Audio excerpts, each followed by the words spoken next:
Para ibu dan bapak, teman-teman muda, anak-anak yang terkasih, Pak Oma, yang putri yang kaku, selamat pagi, selamat berjumpa. Tuhan Yesus memberkati, ya. Hari ini kita bersyukur untuk berkat Tuhan yang boleh kita terima. Kita akan mendengarkan sabda Tuhan dan merenungkan dari Injil Markus bab 3 ayat 20 sampai 35. Mari kita siapkan hati kita untuk mendengarkan firman Tuhan. Haleluya, haleluya, haleluya. Sekarang juga penguasa dunia ini akan dilemparkan keluar. Dan aku, apabila sudah ditinggikan dari bumi, aku akan menarik semua orang datang kepadaku. Haleluya. Haleluya, haleluya. Tuhan bersamamu dan bersama rohmu. Injil suci menurut Markus. Dimuliakanlah Tuhan.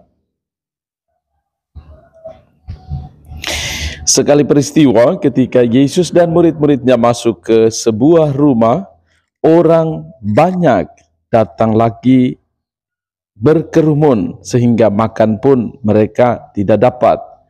Waktu keluarganya mendengar hal itu, mereka datang hendak mengambil Yesus. Sebab kata mereka, ia tidak waras lagi. Ahli-ahli Taurat yang datang dari Yerusalem berkata, ia kerasukan Beelzebul. Ada juga yang berkata, dengan pemimpin setan, ia mengusir setan. Yesus memanggil mereka, lalu berkata kepada mereka dalam perumpamaan, bagaimana iblis dapat mengusir iblis? Kalau suatu kerajaan terpecah-pecah, kerajaan itu tidak dapat bertahan. Dan jika suatu rumah tangga terpecah-pecah, rumah tangga itu tidak dapat bertahan. Demikianlah juga kalau iblis berontak melawan dirinya sendiri, dan kalau ia terbagi-bagi, ia tidak dapat bertahan. Malahan sudah tamatlah riwayatnya. Tetapi tidak seorang pun dapat memasuki rumah seorang yang kuat untuk merampas harta bendanya apabila ia tidak mengikat lebih dahulu orang kuat itu. Sesudah itu barulah ia dapat merampok rumah itu. Sesungguhnya aku berkata kepadamu, semua dosa dan hujat apapun yang diucapkan anak-anak manusia akan diampuni. Tetapi siapa saja yang menghujat Roh Kudus tidak mendapat ampun selama-lamanya. Ia bersalah karena berbuat dosa yang kekal. Yesus berkata demikian karena mereka mengatakan bahwa ia kerasukan roh jahat. Lalu datanglah ibu dan saudara-saudara Yesus. Sementara berdiri di luar, mereka menyuruh orang memanggil Yesus. Ada orang banyak duduk mengelilingi dia. Mereka berkata kepada Yesus, lihat ibu dan saudara-saudaramu ada di luar dan berusaha menemui engkau. Jawab Yesus kepada mereka, siapakah ibuku dan siapakah saudara-saudaraku? Yesus memandang orang-orang yang duduk di sekelilingnya itu dan berkata, inilah ibuku dan saudara-saudaraku. Siapa saja melakukan kehendak Allah, dialah saudaraku laki-laki, saudaraku perempuan, dan ibuku. Demikianlah sabda Tuhan. Terpujilah Kristus. Para pendengar setia Daily Fresh Juice yang dikasihi Tuhan, kisah bacaan hari ini tentu banyak inspirasi yang bisa membantu kita. Dan sungguh luar biasa perikopah ini membantu kita untuk bertekun di dalam kehidupan harian kita. Dan sungguh kita sadari bahwa Yesus mengingatkan kita untuk senantiasa bertekunnya. Indah sekali bahwa pertama Yesus menjelaskan kepada kita soal iblis, ya.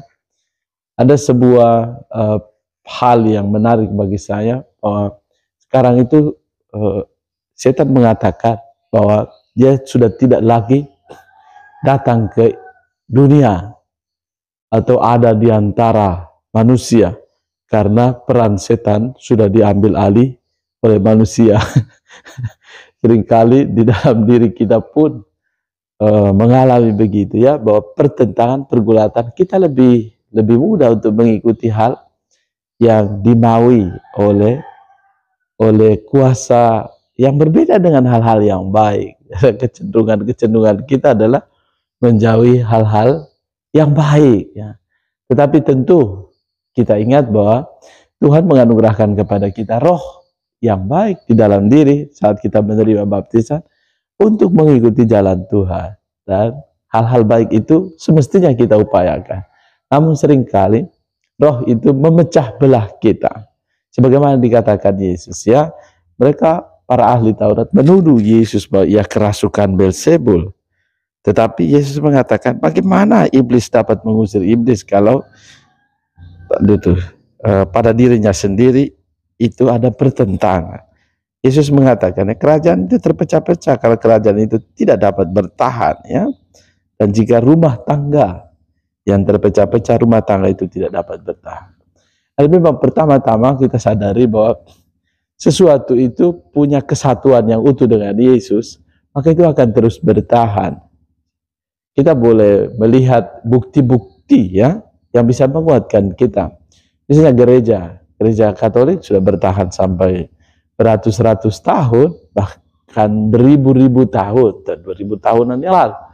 Dan itu membantu kita untuk terus bertekun, ya, dari saat ke saat. Beribu-ribu tahun bertahan itu kan suatu perjuangan luar biasa. Allah menyertai, bukti bahwa Allah menyertai kita. Dan itulah kesatuan. Dan salah satu hal yang membuat gereja bertahan adalah ketaatan, ya. Taatan pada magisterium gereja, tradisi, dan tentu kitab suci.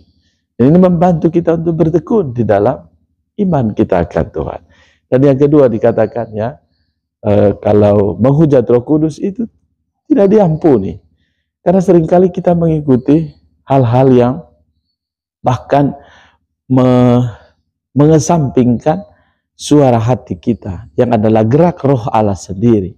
Dan seringkali kita tidak mengikuti gerak Roh Kudus yang menyertai kita dalam perjalanan hidup harian kita. Maka Tuhan mengundang kita untuk melihat bahwa kita dituntun untuk memiliki hati yang sungguh-sungguh terbuka akan karya Allah dalam setiap perjalanan hidup kita.